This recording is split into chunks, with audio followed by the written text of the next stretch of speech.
So let's get started with the interface. And the first thing is you might have a different look right here depending on when you're watching this video, because Microsoft just introduced a new look to, well, make this whole interface a bit more modern. We are using the new look already, and if you go to these three dots up here, you can turn off this new look. So you just click right here, and then you press skip.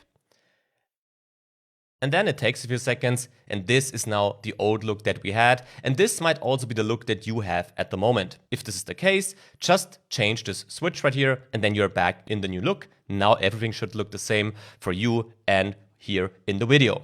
Now let's get started with the navigation bar up here. If you click onto this field here, you see a list of all your Microsoft services that you have, because Power BI Pro is part of Office 365 in the end.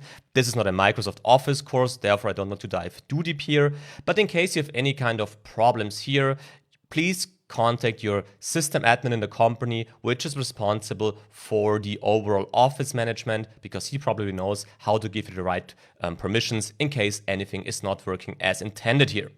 Here you have the Power BI button, which always brings you back to the home menu, to this position where we are right now, because as you can see right here, this always indicates where you currently are, so we are in the home menu. If you don't have this so-called navigation pane here, just click onto these three lines. This hides or shows you this navigation pane. In the right part here, you can search through your reports in Power BI Pro, nothing we need at the moment. And these three dots right here, as you see, allow us to turn off or on the new look. You can change specific settings. We'll dive into these settings, not all of these, but for example, you can see here in the Manage Personal Storage part that you have 10 gigabytes of storage here in Power BI Pro.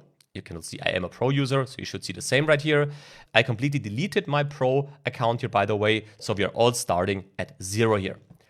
Besides that, you can go to settings once again, and here you can find things like content pack. Here you have access to the admin portal. As I said, this is more related to your system admin in the end.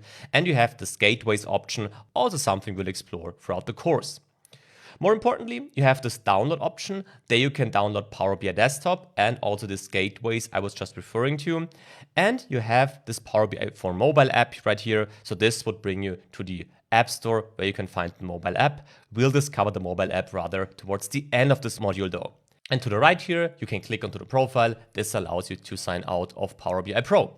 So this is the navigation pane. And now, very interesting already, you can see, as I said here, that you have the path you followed throughout the project displayed right here. So we are in My Workspace. We'll explore what that is in a few seconds, and in the Manage Storage part. So with that, you always know where you are.